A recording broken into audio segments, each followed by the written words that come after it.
Bismillahirrahmanirrahim. Assalamualaikum warahmatullahi wabarakatuh. Sebelumnya, perkenalkan saya atas nama Firna Faradilla, Prodi Manajemen Pendidikan Islam kelompok 1 semester 6.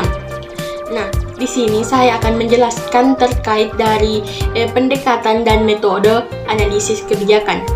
Nah, untuk lebih lanjutnya, silahkan simak video berikutnya.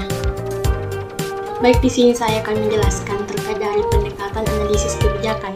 Nah, pendekatan analisis kebijakan di sini ada 3. Yang pertama yaitu pendekatan empiris. Pendekatan empiris ditekankan terutama pada penjelasan berbagai sebab dan akibat dari suatu kebijakan publik tertentu. Di sini, pertanyaan utama bersifat faktual. Apakah sesuatu ada dan macam informasi yang dihasilkan bersifat deskriptif. Analis misalnya dapat mendeskripsikan, menjelaskan, atau meramalkan pengeluaran publik untuk kesehatan, pendidikan, atau jalan-jalan raya. Yang kedua yaitu pendekatan valuatif.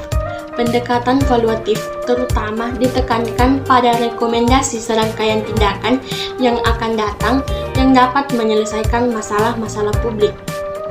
Di sini pertanyaannya berkenaan dengan nilai. Berapa nilainya, dan tipe informasi yang dihasilkan bersifat valuatif.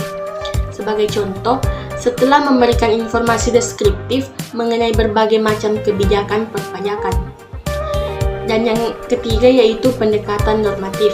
Pendekatan normatif ditekankan pada rekomendasi serangkaian tindakan yang akan datang dan dapat menyelesaikan masalah-masalah publik. Baik, selanjutnya saya akan menjelaskan terkait dari metode analisis kebijakan. Nah, metode dari analisis kebijakan dapat dibedakan menjadi 2 bagian, yaitu yang pertama metode kualitatif. Nah, metode kualitatif dalam analisis kebijakan lebih tertarik untuk melakukan pemahaman secara mendalam terhadap suatu masalah-masalah kebijakan daripada melihat permasalahan kebijakan untuk kepentingan generalisasi. Metode kualitatif lebih suka menggunakan teknik analisis mendalam, yaitu mengkaji masalah kebijakan secara kasus per kasus. Karena metode kualitatif ini yakin bahwa sifat masalah yang satu akan berbeda dengan masalah yang lain. Yang dihasilkan dari metode kualitatif ini bukan suatu generalisasi, tetapi pemahaman yang mendalam terhadap suatu masalah. Yang kedua yaitu metode kuantitatif. Metode kuantitatif pada dasarnya merupakan bentuk yang lebih operasional dari paradigma empirisme yang sering juga disebut dengan pendekatan kuantitatif empiris.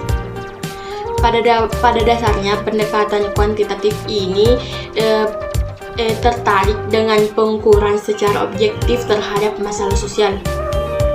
Untuk dapat dilakukan pengukuran setiap masalah sosial, terlebih dahulu dijabarkan ke dalam beberapa komponen masalah, indikator, dan variabel-variabelnya. Tujuan utama dari metode kuantitatif ini bukan menjelaskan suatu masalah, tetapi menghasilkan suatu generalisasi.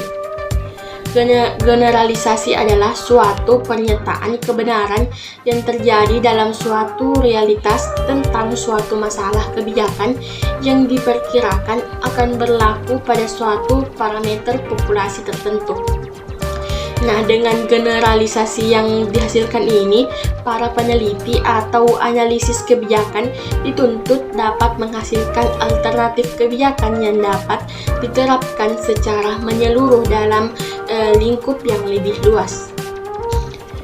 Baiklah, itulah penjelasan terkait dari pendekatan dan metode analisis kebijakan. Lebih dan kurangnya mohon dimaafkan. Wassalamualaikum warahmatullahi wabarakatuh.